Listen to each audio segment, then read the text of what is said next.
आज प्रकाश के अपवर्तन को हम रिवीजन करते हैं। तो प्रकाश का अपवर्तन क्या होता है कि जब प्रकाश की किरण, मान लीजिए कि ये सघन माध्यम हो गया और ये विरल हो गया,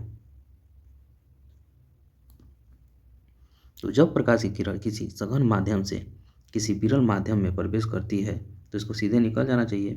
तो ये क्या होती है, अभिलंब से दूर हट जाती है, यानी ये बीच में जो है ये अभिलंब है, ये अभिलंब से दूर हट जाती है। ठीक है।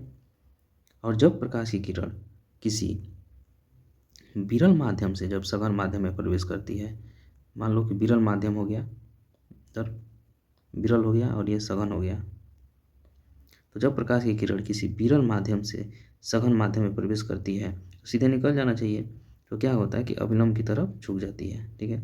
तो जब प्रकाश की किरण किसी विरल माध्यम से सघन माध्यम में प्रवेश करती है तो अभिलंब की तरफ झुक जाती है, और जब सघन माध्यम से विरल माध्यम में प्रवेश करती है तो अभिलंब से दूर हट जाती है। इसे ही प्रकाश का हम अपवर्तन कहते हैं। इस पे कुछ क्वेश्चन हैं जो हम सॉल्व करेंगे और बहुत ही इंपॉर्टेंट क्वेश्चन है, मल्टीपल चॉइस क्वेश्चन है ये। हम प्रकाश का अपवर्तन तो जान लिए, अब उसका अपवर्तनांक देखते हैं। ठीक है। अपवर्तनांक क्या होता है, इसको एन से हम डिनोट करते हैं। इसे रिफ्रैक्टिव इंडेक्स भी बोलते हैं। प्रकाश की चाल और अपवर्तनांक में क्या रिलेशनशिप है, क्या संबंध है, तो v इक्वल टू 1/n होता है। यहाँ v प्रकाश की चाल है और n क्या हो गया, अपवर्तनांक हो गया। यहाँ देख लीजिए v बराबर 1/n। अब यहाँ लिखा है कि रिफ्रैक्टिव इंडेक्स यानी n जितना कम होगा प्रकाश की चाल उतना अधिक होगी। तो सिंपल सा बात है, इतना n को, ये क्या है, डिनोमिनेटर में है, हर है, तो जितना कम करेंगे उतना ही प्रकाश की चाल बढ़ेगा। ठीक है। अब अपवर्तनांक को हम देखते हैं क्या होता है, वैक्यूम मतलब निर्वात का अपवर्तनांक क्या होता है, 1 होता है। ये मल्टीपल चॉइस क्वेश्चन में पूछ देता है एग्जाम में, तो उसको हम थोड़ा ध्यान देंगे। हवा का क्या होता है, 1.0003।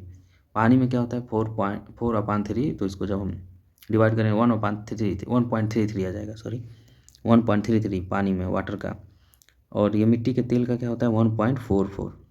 कांच में होता है 1.5 और डायमंड का 2.42। आइस बर्फ है वो 1.31 होता है। अच्छा, इसका कोई यूनिट नहीं होता है, ध्यान देना, क्योंकि अपवर्तनांक बराबर हम लोग पढ़े हैं sine i upon sine r. ये दोनों कोण ही है। मान लो अगर हम कोण का यूनिट भी लिखें, रेडियन स्टेरेडियन, तो sine i upon sine r है, तो दोनों तो अंश और हर का कट जाएगा, तो यूनिट कहाँ बचेगा, इसीलिए यूनिट लेस होता है ये। अब अपवर्तनांक निकालने की विधि, तो ये क्या है, रिफ्रैक्टिव इंडेक्स, इसका एक और फार्मूला हो गया ये कि n बराबर c/v। ये c/v को हम नेक्स्ट वीडियो में चर्चा करते हैं, क्योंकि वीडियो ज़्यादा लंबा हो जाएगा। धन्यवाद।